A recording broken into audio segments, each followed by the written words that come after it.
Hello, rivals! Welcome to the latest episode of Game Rivals. I'm your host, Maximilian X, coming to you from the interwebs. We got a lot of news to talk about these past couple of weeks. Woo! But first, I want to do a little bit of a housekeeping, if that is okay with all of you beautiful people out there. As you have noticed, I have been heading Game Rivals for the past couple of months solo style.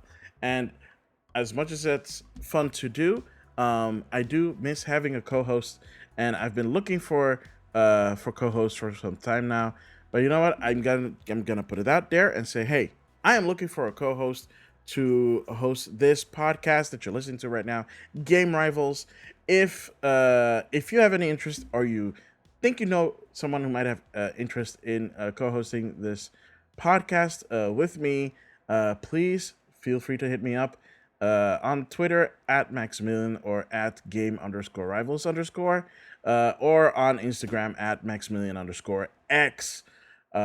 Those are the places that I frequent the most, and that's the best way to get in contact with me. Or email me at gamerivalsfeedback@gmail.com. Details for that I will discuss. If you have any information or any leads, or are interested in co-hosting this magnificent podcast with me, hopefully on a permanent basis or on a semi-permanent basis, either or, I would welcome both options. Since it's a bi-weekly episode, you don't have to worry about like reaching like absolute deadlines and stuff like that. So don't worry about that. Everything is going to be chill. But for now, I will continue to host Game Rivals and tell you about the latest in gaming news, occasionally talking about what I've been playing. And yeah, I will kind of be doing both of that this week. So stick around for the news and for what I've been playing. But let's not dilly-dally any longer. There's a lot of news to talk about. Let's get into it. Starting, of course, with Summer Game Fest 2023, wrapped up with a neat bow, where the summer of gaming is just around the corner, people. We're going to be starting off with a bang, especially if you're a JRPG fan. Let me tell you, JRPG fans this year, fighting game fans this year, y'all eating good. Y'all eating good. Because a lot of stuff got announced at Summer Game Fest, and I want to talk about at least some of the biggest announcements from the Summer Game Fest show. Of course, the show led by, of course, Jeff Keighley, the man with the plan, the man who hosts the Video Game Awards. Yes, that Jeff Keighley also hosts Summer Game Fest, and of course, opening night live for Gamescom, which is also going to be this year in August. So look forward to that show as well. But let's start off with some of the highlights of that Summerfest game showcase, where they showed off a game that I didn't expect that we would see. And I expected that we would get a game from this franchise. After they announced a remake for it, unfortunately, this remake has been delayed kind of sort of indefinitely. We don't know when it's coming out. That as far as we know, I talked about this before in the last episode. Went back to pre-production, so who knows when that's coming out. But this is a game that I kind of sort of expected to be the follow-up to that remake, and that is, of course, the new Prince of Persia: The Lost Crown that got announced at the top of the Summer Game Fest showcase. And it is a 2.5D action platformer, a little bit in the style of Metroid. People are making comparisons to Metroid Dread, of course, because that has been the latest Metroid 2D Metroid that has been out, and it did really well. People loved Metroid Dread. Shout outs to what are they called again? Mercury Games, Mercury Steam. For making that game, for developing that game for Nintendo, or with Nintendo, I should say. Yeah, Ubisoft is following suit with Prince of Persia: The Lost Crown, which, to be fair, in my opinion, It looks pretty cool from a gameplay point standpoint. From a gameplay point, it looks pretty cool to me. I am not complaining. I feel like any game that's gonna do something a little bit different, well, in this case, even for Prince of Persia, it's not really that different since Prince of Persia got its start on the PC as a 2D, uh, like action, not even an action platformer. It's like that. It was one of the first, I think, actually the first rotoscoped video game. So it was very meticulous. It was a very meticulous action combat game with a lot of like environmental puzzles and stuff like that. And this feels more towards what Metroid Dread is. I wouldn't be surprised if there are puzzles to solve in this game. We did get some gameplay from Ubisoft at their Ubisoft Forward as well, where they talked about it more. And this game is coming out January 18th, 2024. It looks good from the previews that I've seen, that I've heard, that I've read.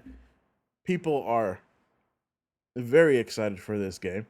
They're like, "Oh yeah, once you play the game, it's like, yeah, it feels good. It feels good." Like, I don't know if people didn't expect it to be good, but it feels good to play. So I'm reserving my expectations for that for when it comes out in January. It looks to be very exciting. It's coming out on, I think, every console, every platform. Um, so yeah, so Xbox, PlayStation, um, Switch. So it's coming out on there. So look forward to that. That looks really cool. The next thing they showed off was, of course, what they've been teasing leading up to it. Gameplay footage of Mortal Kombat 1. And yeah, I mean, it's Mortal Kombat. It looks brutal. It looks nasty, if you know what I mean. I myself haven't really played. I think the last one I played was a little bit of uh, a little bit of Mortal Kombat 10 at my cousin's place. But like seriously played Mortal Kombat must have been like, I think, Mortal Kombat 2 on the Super Nintendo, which was over 20 years ago. I'm sorry, over 30 years ago now, almost. Jeez, I am old. Um, so yeah, it's interesting to see.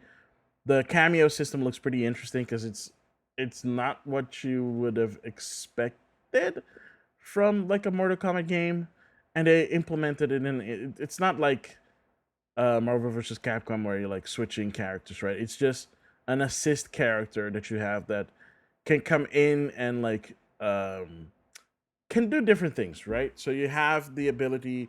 The cameo character has the ability to like follow up on a combo that you started, start a combo, help you air juggle, or do a finishing blow, and that's pretty cool. So like people have played it. The previews from that are also, people are actually kind of excited for this one. A lot of people are saying that it kind of, at least in terms of aesthetics and like just the general aesthetic feel of it, feels like it's not too much removed from Mortal Kombat 11, except that it's more brighter than Mortal Kombat 11, and Mortal Kombat 11 was a lot darker in terms of not just tone but also like environments and stuff. Like there were a lot of like dimly lit locations and stuff like that. And this one has more vibranty locations. I don't think they've shown off any kind of location that looks, like dark and like full of death and stuff. I mean, one of the stations is literally Johnny Cage is mansion in like Beverly Hills. Um, so it's not. I wouldn't call that full of death and destruction. And some might. I don't know. So that looks pretty cool. That looks pretty cool. They also announced there that Jean Claude Van Damme um, will be in the game as Johnny Cage. And not only that, they got him to voice his version of Johnny Cage, because Johnny Cage was back in the day inspired by Jean Claude Van Damme. Um, and when you see the character, you're like, oh yeah, that actually kind of makes sense. Uh, and yeah, they finally got him. They've apparently been trying to get him to be part of part of MK, and like have him be a cameo with a C, not with a K. um, as Johnny Cage, and now they finally got him. So I'm kind of curious to see how that's gonna turn out. The game comes out September 19th. Like I said, fighting game lovers, fighting game community people are eating good this year, and we still have Tekken to come out, and I'm pretty sure that's also scheduled for this year. Although I don't think we've gotten a fixed date for that just yet. Um, they showed off Lies of P. Sorry, moving on. They showed off Lies of P, which is this Bloodborne like game, um, and the starring uh like Pinocchio in this like steampunky world of big hulking automatons trying to kill you, and of course he is an automaton, and he I think has to like save Geppetto or something. So he like gets on a quest, and basically that's the game. At least from so far as we can see. If you want to experience Lies of P, they actually did put out a demo for it on PlayStation and Xbox, and I think PC. I played it. I will say this: I have never played Bloodborne before, so yeah, you can expect that it went as well as well as that went. Because I'm used to more of the Souls like style of gameplay. Um, Apparently the game has a parry. I still haven't found it. I've tried it multiple times. I still haven't found it. But I am learning to play the game a bit more and more. I still haven't beaten the demo. But that's fine. That's okay. We learn through experience. Some people take longer than others. I'm one of those people that take longer than others when it comes to Souls like games. So forgive me if this is giving me a bit more of a a harder challenge that I'm used to. But you know what? It's fine. Sometimes you need to take on the harder challenges to see what is up with what is your capability of adapting to a video game and like learning from it and like and getting better at it. So I will say this: it looks really cool. I love the aesthetics. I love the whole subverting expectations of like story, like the whole Pinocchio. He's not a little boy. He's a what's that actor? Dang, what's that actor's name again?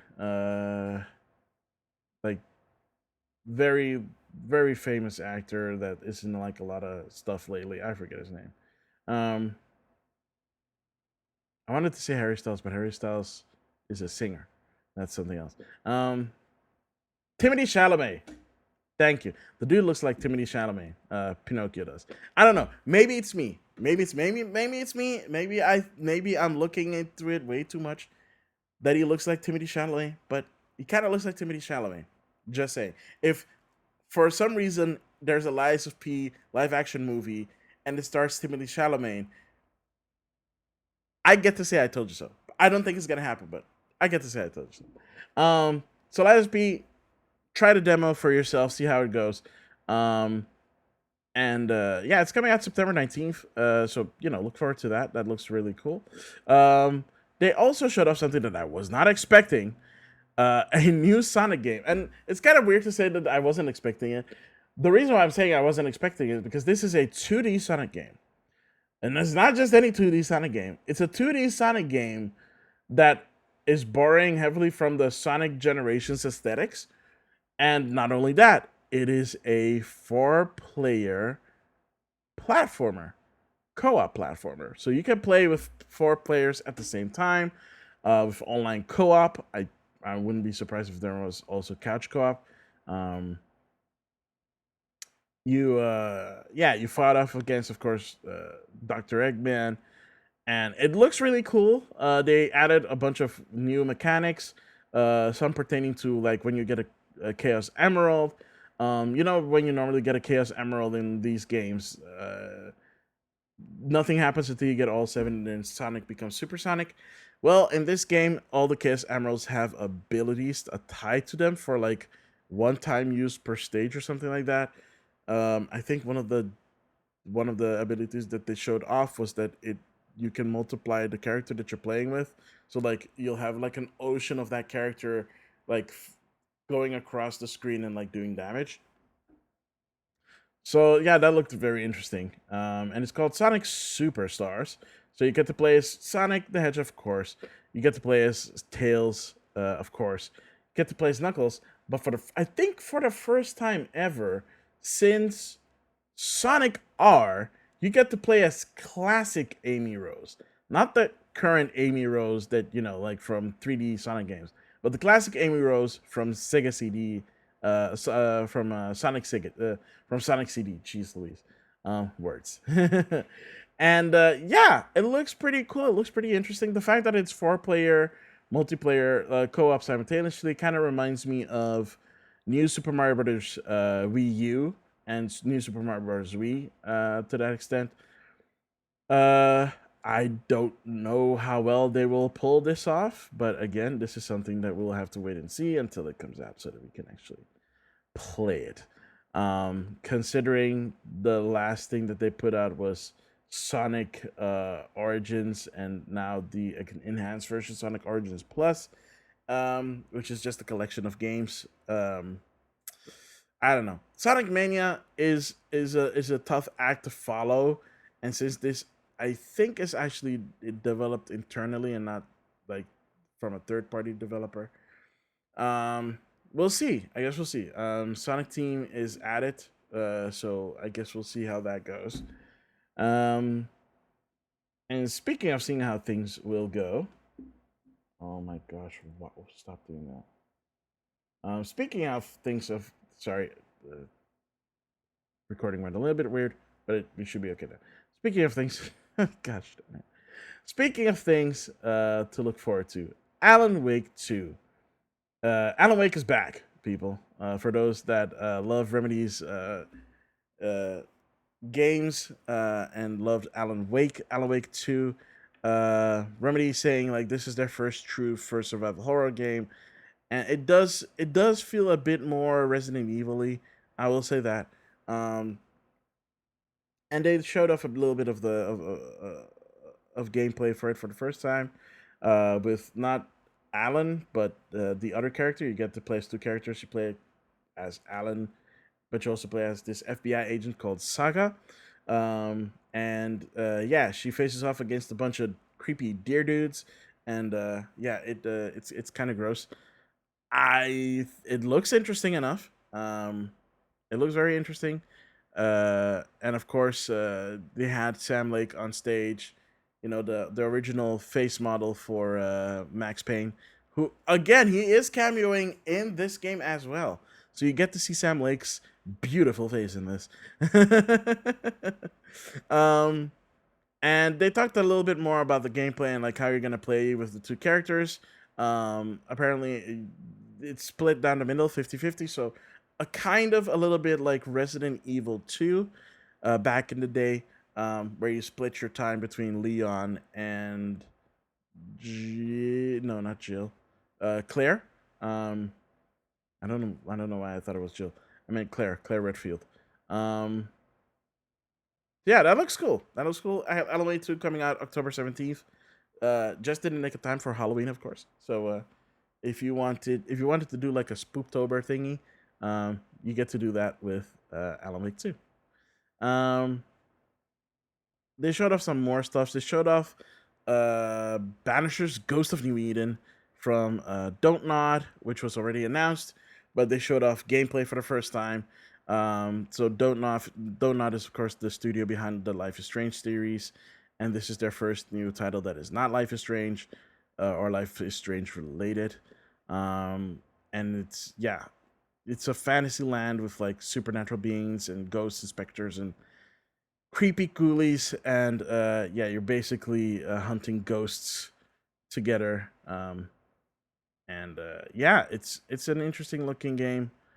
Of course, Don't Nod is always about like powerful storytelling, and looking at the trailer alone, not just the not just the first trailer, but this trailer as well, you kind of feel for the two characters, right? Because they're they're seemingly lovers that are trying to, you know, trying to survive in this world and trying to fight, uh, yeah, fight a essentially kind of like a I don't know like an injustice that happens against them, um, and trying to reverse whatever it is that happened.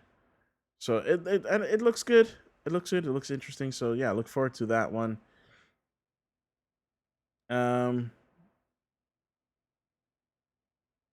what else? Oh, they showed off the is it a spin? No, it's not a spin off. It's like a kind of a spin off prequel thingy for the Yakuza series, so which is now called Like a Dragon, basically translated from the Japanese title. So it's not Like a Dragon Gaiden, which of course Gaiden means side story. If you don't know any Japanese, the man who erased his name.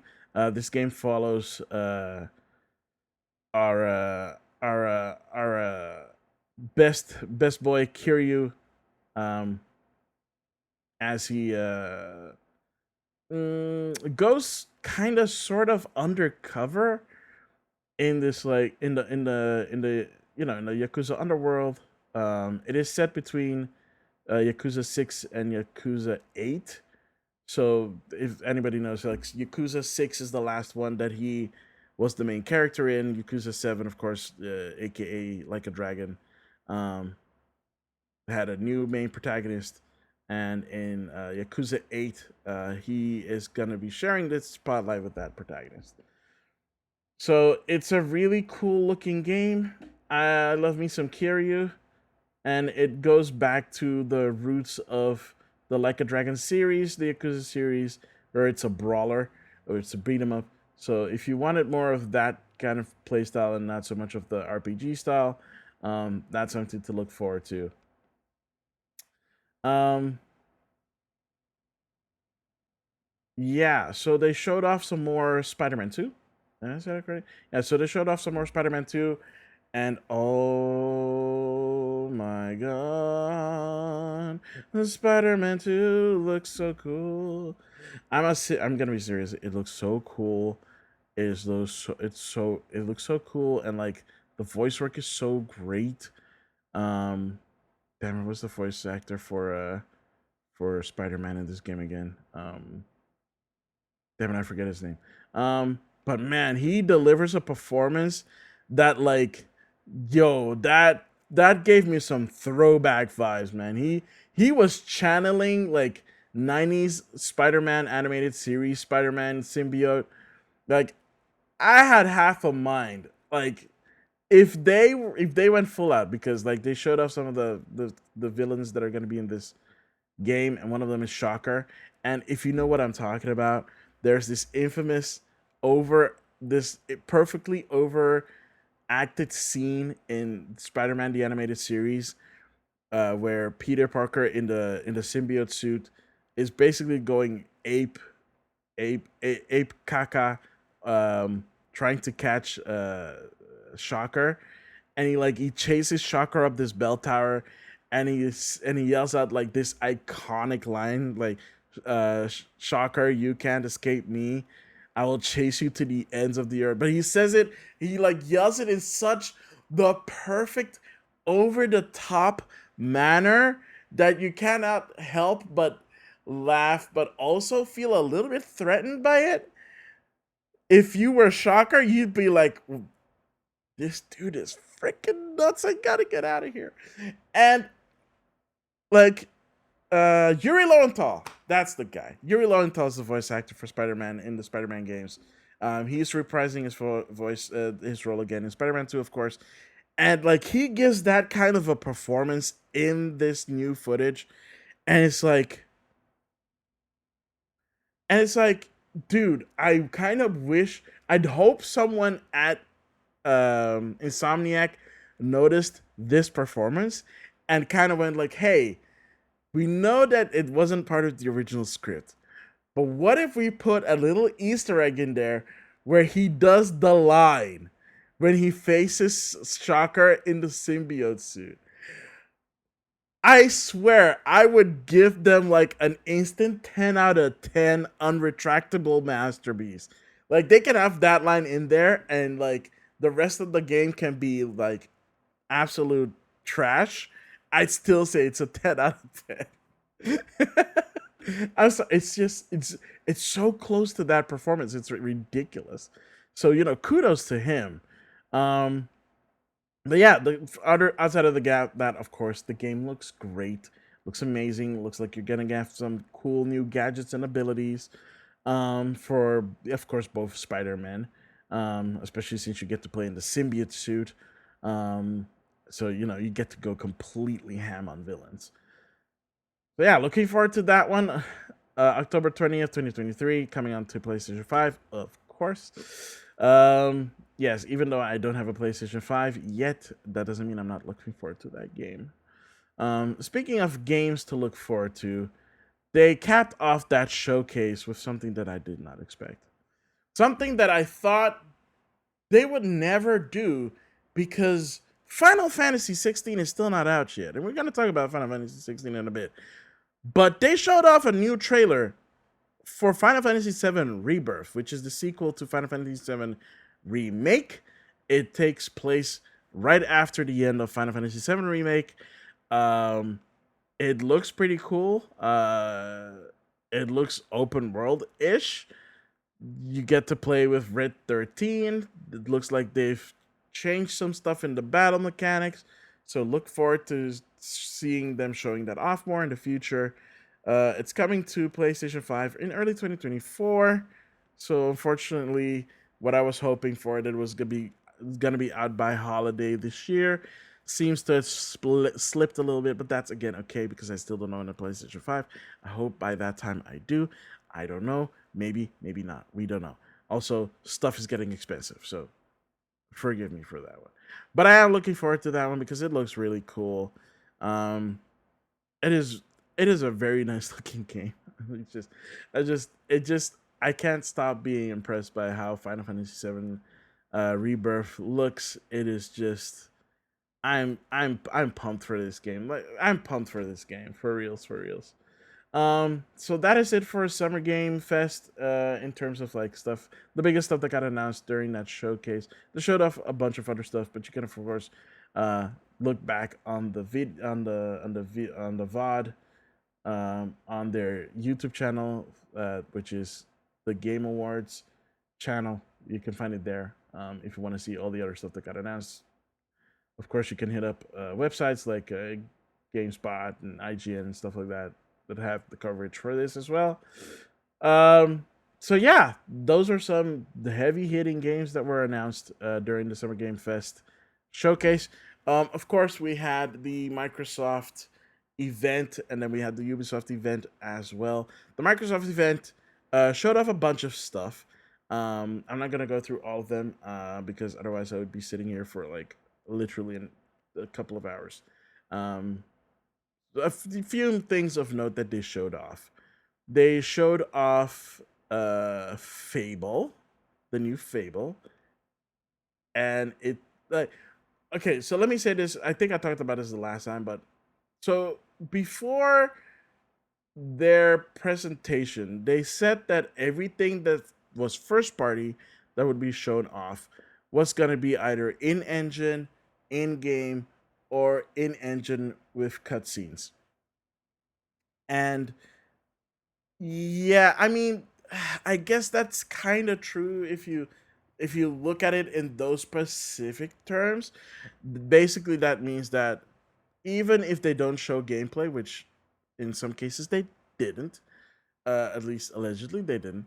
Um, it's still in engine, so it's not like CG. But yeah, like people tend to be very semantic about stuff like that.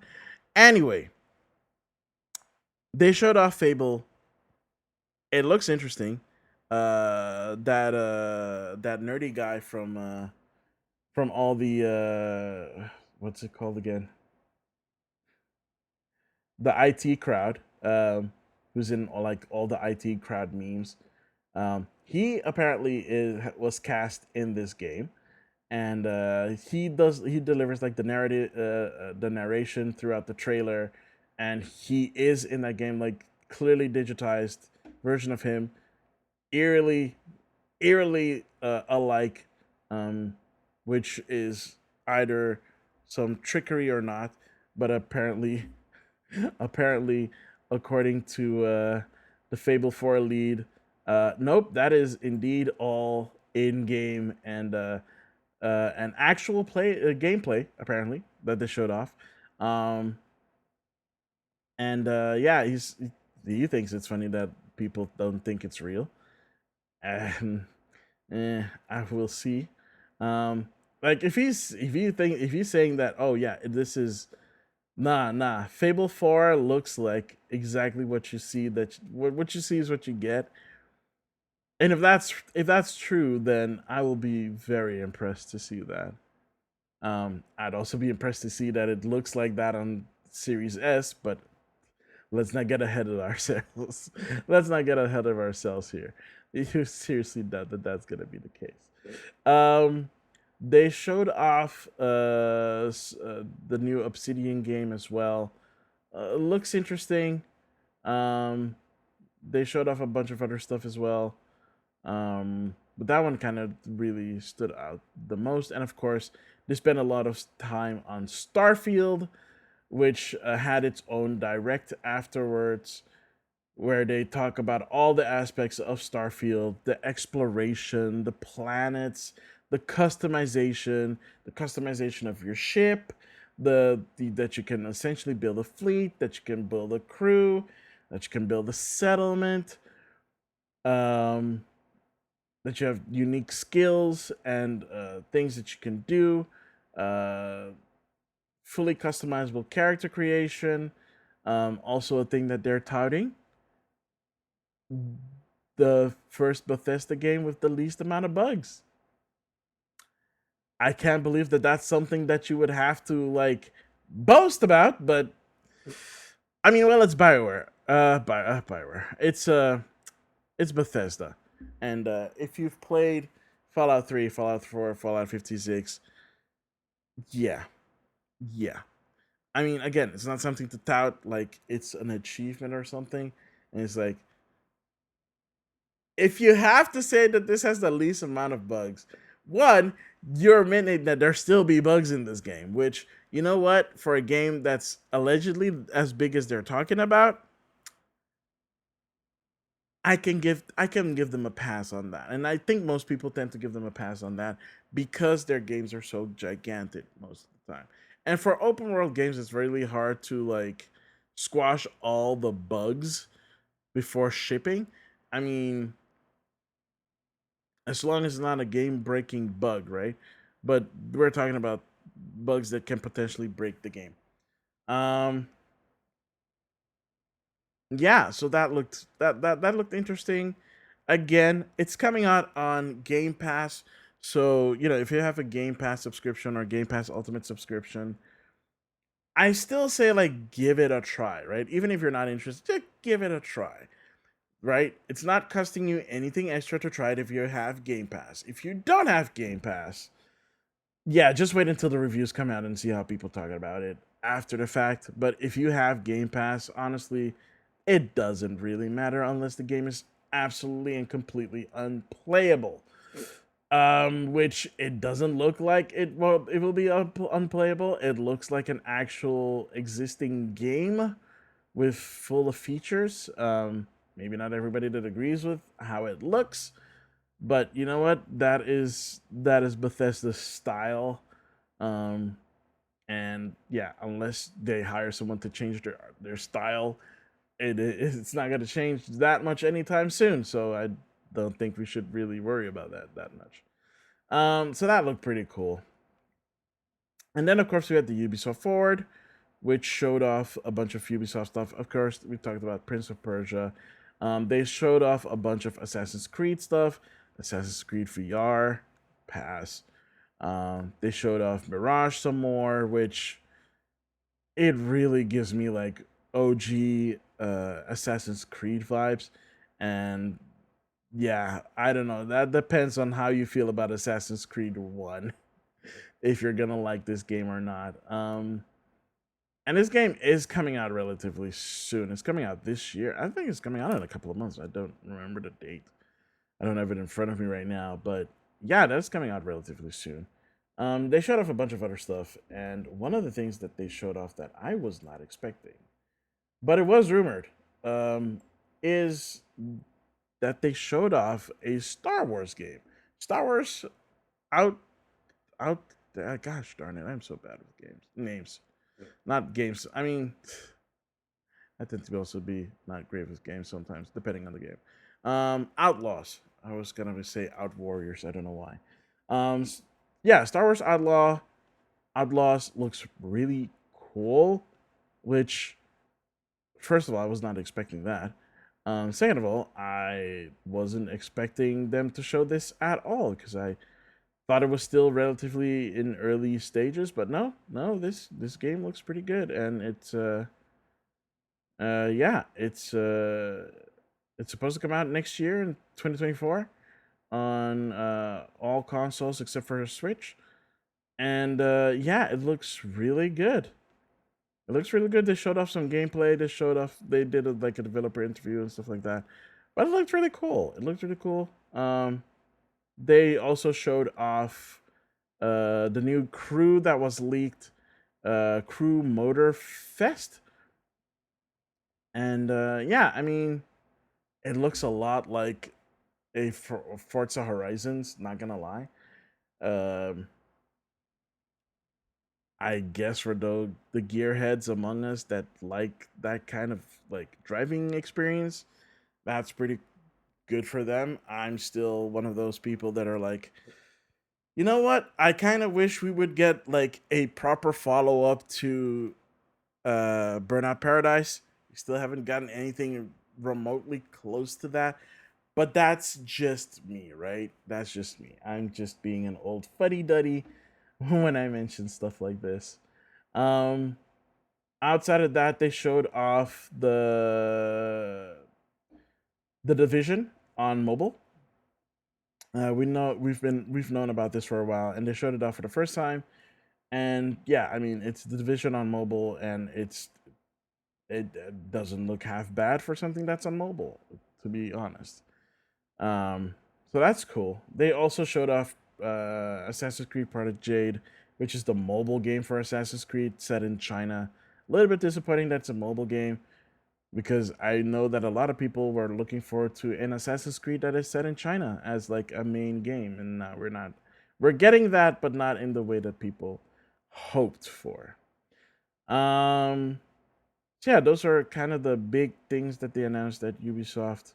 They showed off some other smaller things, but yeah, I mean, it looks cool. Um,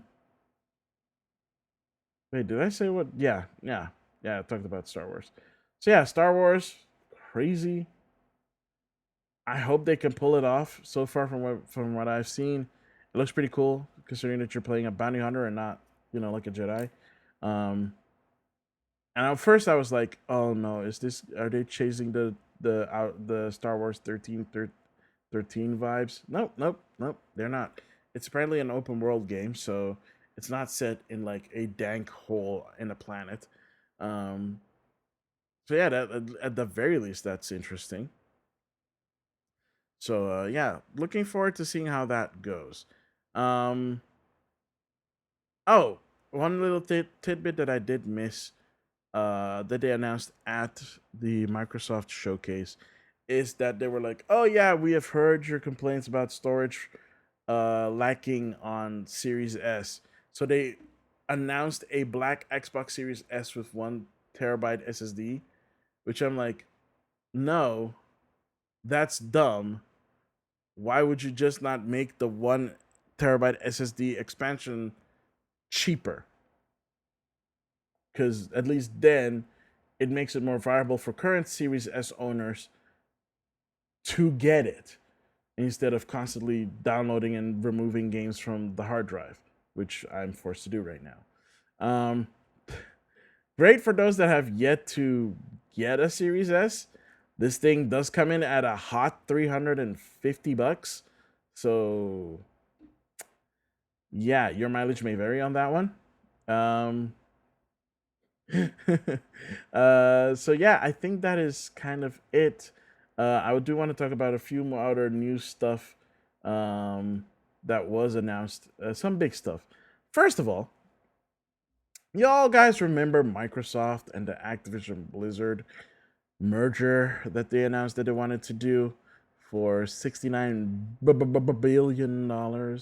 Yeah, so remember how in the UK that deal got blocked because um, they didn't feel like Microsoft should have a monopoly on, of all things, cloud gaming.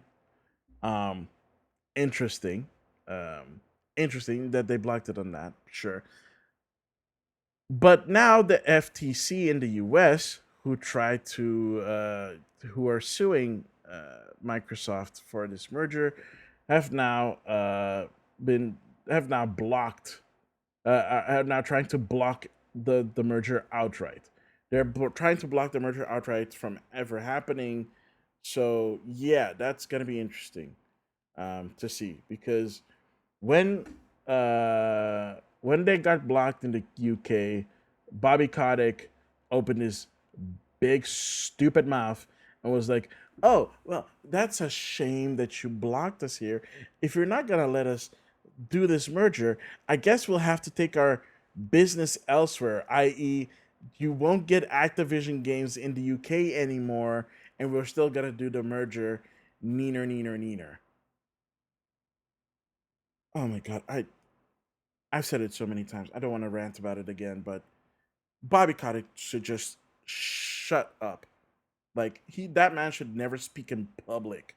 That dude is just bad news all around, and he is not making a great case for the merger. So you know what? Kudos FTC for blocking Microsoft from buying trying to block Microsoft from buying Activision.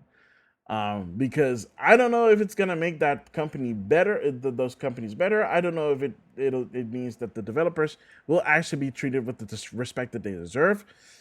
I don't know, and a lot of people don't know. And Bobby Kotick will still apparently stick around after the merger. So you know what? That still is kind of scummy, in my opinion. So yeah, he does not get to like profit from this stuff. Like he can, yeah, he can go suck on a lemon. Um, but yeah, we'll see what happens, right? Because yeah, it's crazy. It's crazy that it had to come to this. Um, you know what? Speaking of acquisitions, we have to talk about acquisitions.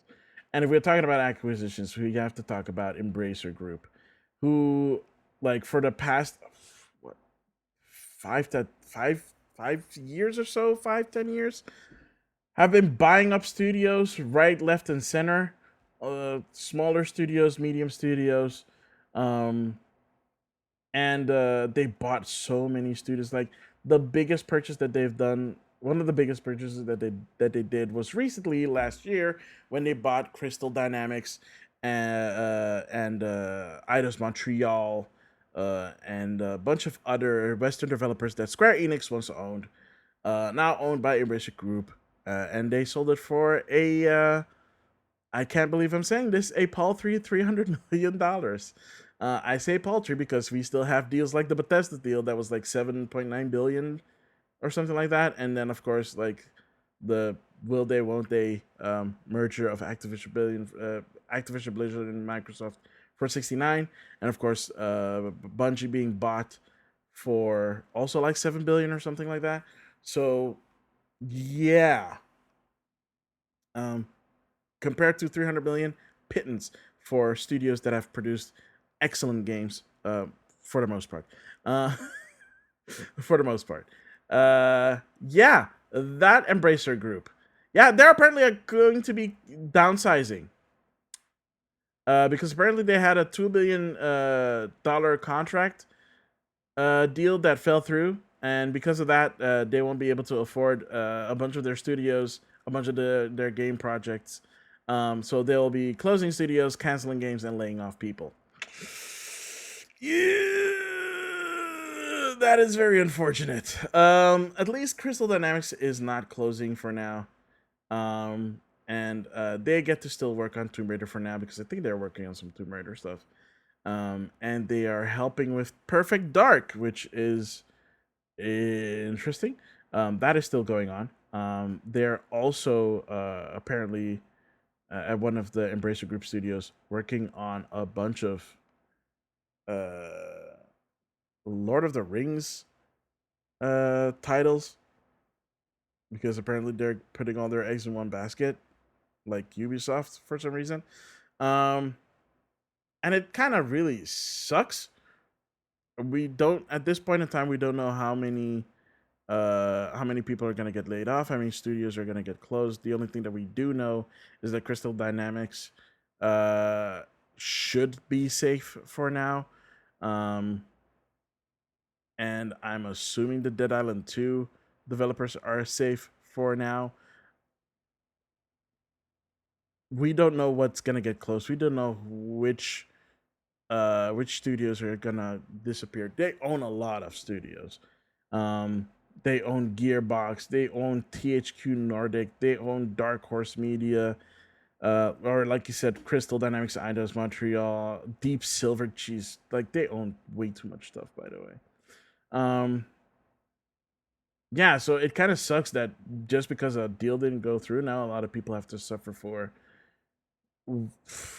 other people's mistakes. But yeah, that is the name of the game when it comes to acquisitions, and yeah, this sucks. This one kind of really stings. Um, Speaking of stinging fans, I'm not saying that I'm a fan of like Embracer Group or something, anything like that, but more like fans of Overwatch 2.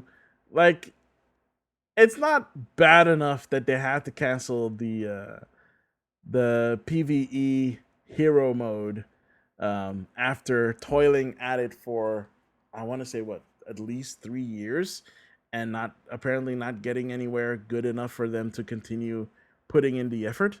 They did say that they were gonna do some PVE story related stuff, just not hero mode. Well, the cat's out of the bag now. So the story missions for the PVE stuff that they are releasing, yeah, not free, cost $15. I am so wishing I was kidding. Um, but yeah, it's for three story missions, which is like it's an a la carte thing. So basically, when you buy it, that's it. You don't have to like rebuy them or whatever. Um, and it's just wait. It's like so. First of all, you take away the thing that people truly wanted, and then you re like you bring out the other half, and people still have to pay for it. And it's like it's just for story missions, which is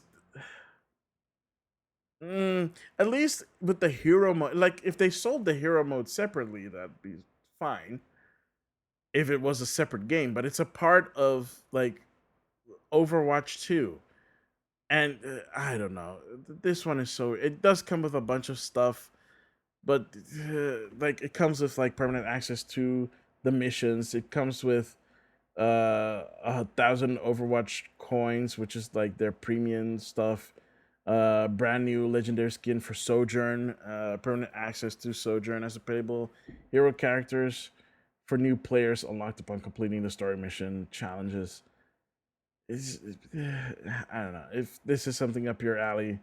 I mean, I don't play Overwatch 2, so I don't play Overwatch 2, and I still feel like Overwatch fans are just getting the raw end of the deal here. And yeah, that's just not cool. I know business is business, but sometimes business can't always be business. You got to be in the business of people, and it just sucks when they do stuff like that. Um, yeah. Outside of that, what else did I wanted to talk about? Ah, right. Yeah. Speaking of debating your player base, GTA Online removed 180 plus cars that were available to anybody that played GTA Online. and then brought some of them back, but behind a paywall for GTA Plus, which is like this membership thing for GTA Online. Um, and that's the only way you can get some of those cars now. And it's like, wait, but you can also earn them by playing the game like for a ridiculous amount of time and like like spending more money because that's that's how you treat your fans for years and years and years, right? Apparently, this was part of their San Andreas Mercenaries update. So great way to celebrate an update by taking away a bunch of cars that people could just access whenever they needed to, and now they can't. If you already owned the game, the cars prior to the update, then you can still use those cars that you bought. But if you're like new to the game or you just recently got into it and you were looking forward to like getting one of those cars that they removed or put behind the paywall of GTA Plus, I'm sorry. I'm sorry for you. My heart goes out to you. Um, oh geez. Okay. A few more things that I want to talk about before we go into what I've been playing. PlayStation 5 might be getting some game streaming. Um, Sony has announced that it plans to roll out cloud streaming for a select few of PlayStation 5 games for people that have the PlayStation Plus Premium subscription, which interesting. Basically, it means that if you instead of like the game trials, you'd be able to play full PlayStation 5 games streamed from the cloud um, instead of having to download a game to your system, which is interesting because they're still not doing they're still not doing the day one stuff that Game Pass does, but they are trying to be more aggressive in the cloud gaming space, and I guess this is part of it. It's interesting. I guess we'll wait and see how that goes. It's kind of funny that they're doing that and they still haven't given us a single PlayStation 2 title, which is supposed to be part of the PlayStation Plus extra tier and higher. Um, so yeah, it's like no, sorry, I mean PlayStation Premium. Sorry. So it's like PlayStation Premium. You can play PlayStation 1 games, but you can't play PlayStation 2 games, which they promised that was gonna happen. It's still not here. So like, what's the deal? Um, yeah. Outside of that, I already talked about the Embracer stuff. Yeah, I think outside of that, yeah, I think that is it. That's all the news that is fit. Well, I mean, I have one more, but it's not really that interesting. Actually, two things because the I got one breaking news stuff and another, um, not so much breaking news stuff. But one breaking news is that if you're listening to this podcast the day it comes out, there may or may not have been a Nintendo Direct. It could also be that it's a week later, but the rumors are strong and swirling for this one. So who knows? Maybe by the time that you've listened to this episode, it has already gone out. Um, and they may or may not have announced some interesting stuff there. I don't know. I don't know what they're gonna announce. The only thing that they've shown so far that's coming out soon is Everybody Want to Switch, and they haven't shown. They've shown only one screenshot of the game, one, and we still don't know what it's about. I guess it's just more Want to Switch. Uh, it does seem to be like a budget title, so there's that. And the other thing is so apparently American Truck Simulator has been getting some real in-game ads from trucker companies looking to hire truckers. Um, so yeah, just a little something lighthearted there for you there. Yeah, so apparently they're buying ad space in American Truck Simulator. We're trying to recruit people to become actual American truckers. because there's been a shortage of truck drivers in the trucking industry in the U.S. particularly, for some time now, and I guess they thought that this would be a good way to recruit people. Um, from hey, we can see that you're enjoying American Truck Simulator. Maybe you want to do the real thing and actually earn some mucho dollarinos for it as well. I don't know if it's mucho or not, but the earning dollarinos is by doing the real thing instead of the pretend. Um, yeah, I mean, hey, sometimes desperate measures, man. Desperate times call for desperate measures. Um, and on that funny note, I'm gonna take a quick break, and when I come back, I'll be doing some what I've been playing. I'm gonna talk a little bit more about Tears of the Kingdom because guess what? I beat it. Stick around. I'll be back.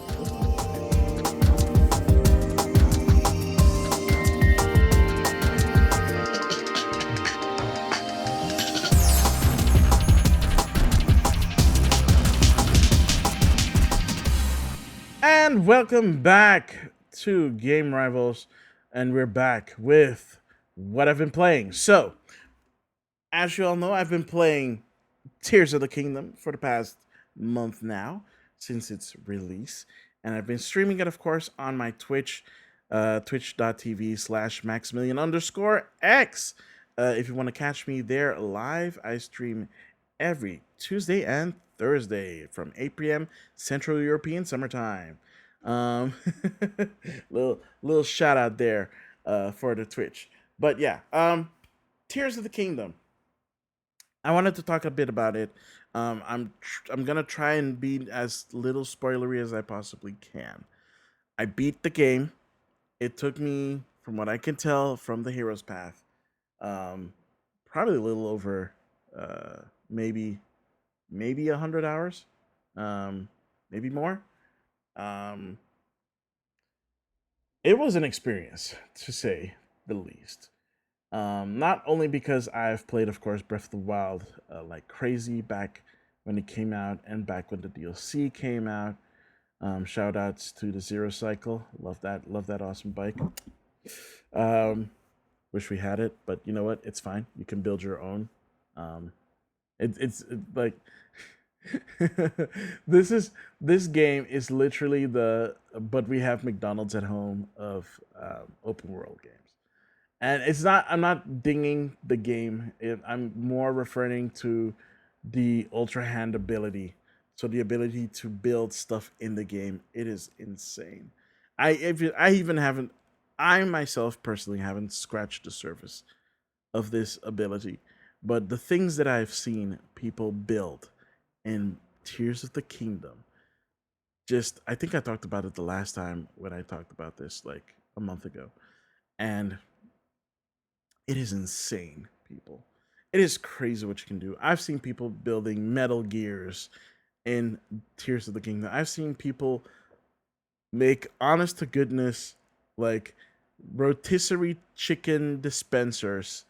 Um like yeah, like essentially a room where they put chicken in, or like poultry in.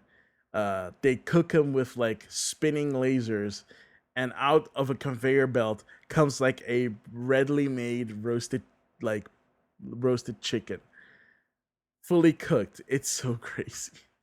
I've also seen my fair share of death machines, torture machines, and straight up war crimes that people commit in this game. Straight up war crimes. Um, and yes, I will not stop saying that because it is true.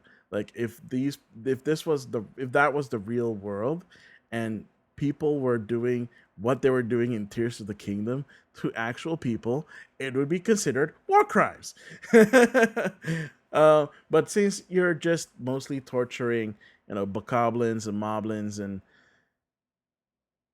Koroks, yeah, that is.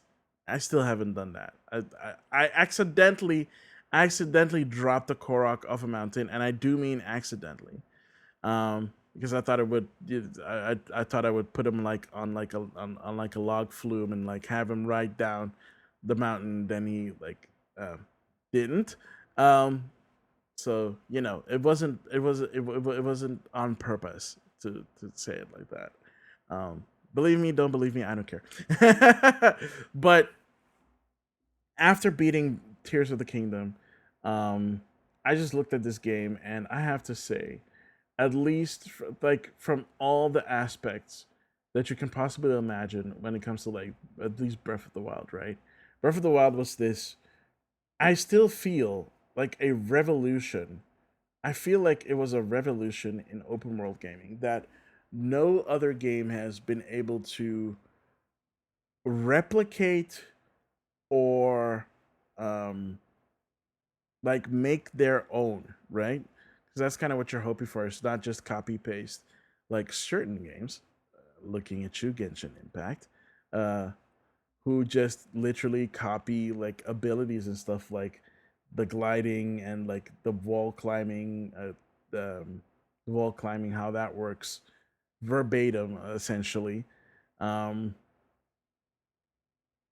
and it's kind of sad because like they're the only ones that have actually at least tried to do something similar in terms of traversal, um, a la Breath of the Wild. And I honestly felt that after the success of Breath of the Wild, more developers would try to chase that dragon. I think the closest thing we got was Immortals Phoenix Rising. And even that still doesn't feel the same. It does really feel like something very Ubisoft, which I guess is a good thing, instead of just straight up copying, and that's fine. But I don't. And yeah, Immortals Phoenix Rising was received well as a game, and I'm really happy for that because at least it's not another freaking Assassin's Creed game. Um, and yeah, it's just like, how do I explain this the best way? It feels like Breath of the Wild had a very specific goal, right? The goal for Breath of the Wild was an open, as Nintendo would say, an open air game. So it's wide open. You can go wherever you want. You can do essentially anything in whatever order you want. Heck, you can go to Ganondorf right away or Calamity Ganon right away. And people have done that for speedruns and stuff like that, and that's really cool. But the thing that people tended to complain about the most is that they didn't feel like there was a lot to do in this world. And they were, I mean, they were right, but this was a purposeful design from a story perspective. Because, the calamity like almost happened, and Zelda ends up like fighting Calamity Ganon for over 100 years, while Link recuperates in the regeneration chamber for 100 years, right? So a lot of the population has been decimated. The population that is there counts itself as the lucky few over the past 100 years. Um, and yeah, it's like you have few monsters because again, the calamity didn't fully take place, but just enough for the monsters to show up and for the guardians to go haywire. Um, but yeah, like you feel that sense of you feel that sense of like the kingdom being reclaimed by nature. Um, and there's like a lot of nature in Breath of the Wild. And of course, you still have the divine beast that you have to go to, and you have to do the puzzles there. And of course, you have all the shrines in the first game, and some people loved it, some people hated it. Particularly the fact that there weren't like true dungeons because people didn't feel like the divine beasts were true dungeons. And yeah, I mean, playing Tears of the Kingdom. Here's the thing, right? So like I said, in terms of like trying to be true to the narrative, Breath of the Wild is more barren. Whereas as a direct sequel to positive events after the events of Breath of the Wild, Tears of the Kingdom feels way more alive. There's way more stuff to do. There's way more interactivity. You can't walk around far enough and then not come across people, settlement, uh, and enemies. In particular enemies, and the new landmarks, of course, in the world of Hyrule. Not to mention, of course, the Sky Islands above and the depths below. So where Breath of the Wild felt open and free, despite the fact that Tears of the Kingdom has the Sky Islands, it feels way more dense, right? It feels way more dense for especially Hyrule itself feels more dense. Then you have the depths, which is like just a whole new Hyrule map, but then underground, and it spans the entire kingdom. It spans the entire kingdom from Garuda Desert to Death Mountain and all the other corners of Hyrule. Um, it is vast. There are more deadly and more dangerous enemies down there, and there are more puzzles and quests to solve down there as well. You do also run across one, uh, in quotes, nemesis there, that you didn't, at least I didn't expect that. I didn't expect that we'd see this person again, but lo and behold, this person came back like a boomerang. Um, I don't know why, but yeah, back. If you know, you know. Again, trying to not spoil stuff. And yeah, so I played through the game. Of course, I took my time, partially because I was streaming it and I wanted to do like all the highlights of like the story beats as much as possible on stream. A few things I wasn't able to do on stream, like when I got the Master Sword. Um, Spoilers to get the Master Sword. So, um, and a bunch of other story related stuff. Um, that I was unfortunately not able to stream. But when I say this with all sincerity. It Tears of the Kingdom hit differently when it came to the story, because the story was, for one, told better. It was way more interesting than, oh yeah, 100 years have passed. Not to say that it's not interesting. It's just like Link truly becomes the audience proxy in Breath of the Wild. In Tears of the Kingdom, he still is, because he's a silent protagonist, and that's kind of the point. But you feel, especially from interacting with the characters in the game, you feel like Link is a known entity at this point, truly a known entity, not unlike Breath of the Wild. People know him, they know Zelda, and they've been busy reconstructing Hyrule, of course, after defeating Calamity Ganon and feeling good about themselves and feeling responsible, of course. And like when you go on this journey, when you start this journey, you start to learn more and more about how Zelda in particular, not just Link, but Zelda in particular, goes around Hyrule and like helps with the reconstruction of Hyrule itself. I'm still confused as to why on earth she still lets herself be called a princess. She's the only member of the monarchy um, that is not around. So yeah, why not just straight up call yourself a queen? Um, you can still do the things that you want to do. You don't need to be a princess to do that. It's just a title. And it's just like you learn so much more about what Zelda has done leading up to this game, and of course what she does in the story in the context of Tears of the Kingdom, um, and you realize that by far, maybe out. I don't know. I even yeah. No, is there? I want to know. I don't know. Maybe it's just me. I don't know. But I feel like this Zelda is probably by far the best and most proactive Zelda from all the different iterations of Zelda. Um, because yeah, I mean, you still have like the likes of Tetra, but didn't find out that she was a princess until after the fact, or at least a descendant of like Princess Zelda until after the fact. Um, the Twilight Princess Zelda, although proactive in her own way, um, still doesn't really do a lot. Not because she doesn't want to, but because she can't, right? And I mean, if we talk about all the other Zeldas, the same thing kind of follows, kind of in that pattern. Maybe with the exception of Skyward Sword Zelda, but Skyward Sword Zelda has her own like spoilerific story thing that I won't discuss here. If you haven't played it yet, and you're gonna be like, but it came out on the Wii, yeah, but it also came out on Switch, and I'm sure a lot of people haven't touched the remake as well from that, and might be looking forward to it. So I'm not gonna spoil it here, but yeah. So mm, that Zelda was also interesting, but more in the sense of that she was more interestingly written than that she was actually an interesting character.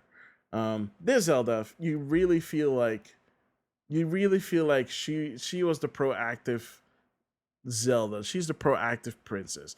And you got hints of that, of course, in Breath of the Wild with the flashback memories. Um, because she wasn't able to activate her like sealing powers, right? And yeah, you can feel that. You can feel that proactive Zelda in this game, in the story, and like the interactions with the characters, how they speak of her, and you just get that sense of, I don't know, maybe part of me did feel like a sense of like, oh wow, they actually made Zelda interesting, and I love it, and I'm here for it. Um, but how do I say this without spoiling anything? I mean, it's not really spoiling anything, but maybe the feel of it, the yeah, slight spoilers, but she feels like the tragedy of Zelda feels more tangible in Tears of the Kingdom. And they do really go out of their way to like flesh Zelda out as a character so much more in this game than I actually expected them to do. And that's really cool. I love that they did that. So I appreciate that. I respect that. So great. Excellent. So much more cutscenes, so much more voiceover work. It's crazy, by the way. Um, yeah. So I beat the game. I did the temples. I will say this though. Yeah. Some of the stuff you will expect that you go to the four regions, of course. Um, I gotta talk about this one a little bit. So spoilers for Zora Domain, but um, for the next like 2 3 minutes. But they did Sidon, Prince Sidon, dirty in this game. Like, remember the bromance levels of fan art that people made of Prince Sidon and Link? Yeah, I don't think they're gonna do that as much for this game, unless they're doing it for the nostalgia's sake of that it was a thing that people did back in 2017 and 2018. They might still do that, but I don't think they're gonna go as hard because, at least from a story standpoint and from a gameplay standpoint, they really do side on kind of dirty in my opinion. Um, by far my favorite thing. But by far, mm, not my most favorite interactions. They do some cool stuff with Sidon story wise, but still, I don't know. It felt kind of weak to me, that part. Um, yeah, I mean, you know what? Actually, screw it. From this point on, I'm gonna do some light spoilers because I want to talk about some stuff. So if you don't want to listen to that, you can skip to like the last uh 3 minutes of the podcast, because I'm gonna be talking some slight spoilers. So, um, yeah, the Zora domain has cool mechanics to basically get to the temple that is situated in that region, right? Some like low gravity stuff, and it looks really cool, and it feels really cool, and feels like really fun to traverse. There are places in the sky that have similar mechanics, or not similar, but the same mechanics for puzzles on certain islands, and I really do like those because it's really cool because you can. It feels like you're on the moon, or at least that I assume that's how it would feel like if you're on the moon, and it looks that way and it feels that way when you're like playing around this link and like jumping around, like in like this almost weightless manner, just in a super low gravity environment. It's super cool, super fun. But if I were to say that if that part was the best one, no. So there are, you were talking light spoilers, right? So there are five temples in this game, um, five-ish temples in this game, and I, I don't want to do this, but I think I kind of rank the Zora domain one probably among one of the lower ones, which is kind of funny because the fifth one is kind of sort of a temple and kind of sort of not. It's weird and it's weird and different. It's weird and interesting. But if I had to like say like my favorite one had to be the one the wind temple above Rito Village, um, because you basically have a boss fight in the sky, and yeah, you have to like you're in constant free fall doing this boss battle, and it's such an amazing battle to do. It's like, oh my god, I love it so much. um then you have like the Thunder Temple in like Gerudo Desert, which is the first one that I did, and I gotta say that Goma battle is so hard, especially since it was the first one. I think if I were to do it now again, since I know how this boss is, I could do it a lot more easier. I know what the weaknesses are, and I have better access to better equipment. Um, the most the most basic boss battle has to be the one for the Fire Temple. Um, Also, I kind of so the boss in the Fire Temple takes place in the depths, and I think this is the only one where the boss battle takes place in the depths.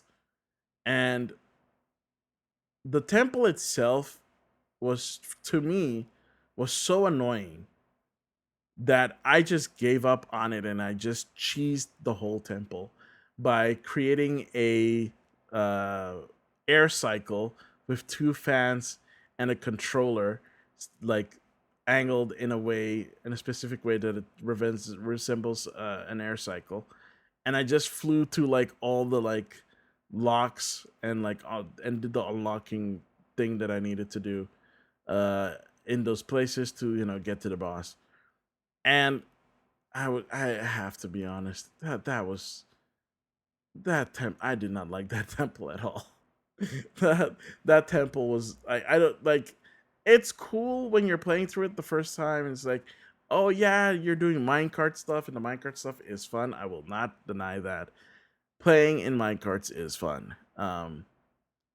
Doing minecart puzzles not as fun. So yeah, minecart puzzles not as fun as doing minecart combat. Um, but that's just me, Like, I'm sure other people did it just fine. I ended up so frustrated that I just cheesed the whole temple so that I could get to the boss real quick. The boss battle was fine. Um, nothing, nothing too interesting. The pretty straightforward battle, actually. Quite, that was a pretty straightforward battle. And yeah, like I said, you do get the Master Sword back. Um, and like you can get the Master Sword back in apparently two different ways, and I got it in a way that did not require me to like get into like any specific like challenge other than obtaining the Master Sword. And the way you find out about how you get the Master Sword back and what had to happen, I kind of wish I was streaming that so my like reaction was captured, because when I found out, I was like, just like I was almost close to being heartbroken. It was so portrayed so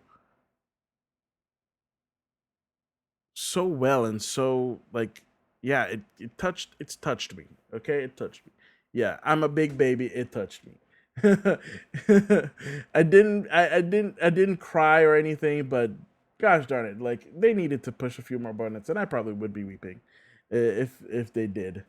And it also ties back to like when you finally face off against the Demon King Ganon. And oh my god, this guy, what a Chad. Now, I mean, seriously, like, what a Chad. What an absolute Chad. Um, he, he just does not give a flying heap. Um, the boss battle, like the moments leading up to the boss battle, um, are interesting enough. There's a lot of enemies that you have to face beforehand.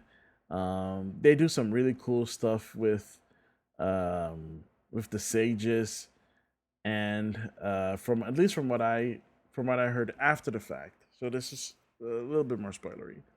Um, you can well, it's not really a spoiler because I think they said so when the game came out that you can also, like Breath of the Wild, cheese it straight to Ganondorf. Um, and if you've played Breath of the Wild, you know what that means. That means that any major bosses that you skip, you have to face off against them before you face off against Ganondorf. Uh, if you just cheese it and go straight for him. Whereas if you do all the temples that you need to do, you don't have to do that, and you get to face off against Ganondorf right away. And yeah, that dude is a bad Bama Jamma. That dude is a bad Bama Jamma. He really comes over very menacingly, and the ending is just so well earned and so cool. Um, I was so happy and very satisfied when I beat the game. Um, and like I've had this debate with some people, and at the end of the day, if you haven't played Breath of the Wild, honestly, that's fine. I would say skip Breath of the Wild. Just watch the official recap of the Breath of the Wild story on Nintendo's YouTube channel and jump straight into Tears of the Kingdom. Because I will say this: if you play Breath of the Wild and then play Tears of the Kingdom, you're gonna regret your time in Breath of the Wild because you're gonna feel like you've wasted your time in Breath of the Wild because there was a better game out there called Tears of the Kingdom. And yeah, I am saying that Tears of the Kingdom is a better game than Breath of the Wild, despite the fact that Breath of the Wild, like Tears of the Kingdom, could not exist without Breath of the Wild. And I'm not saying that Breath of the Wild is a bad game, not by a long shot. Both of them are masterpieces in their own way. It's just that one masterpiece was able to iterate and improve upon uh, another masterpiece. And yes, there are still some things that people will get irked about. Yes, there are still weapon breakages, but that's what the fusion system is for. Yes, you still don't necessarily get guided.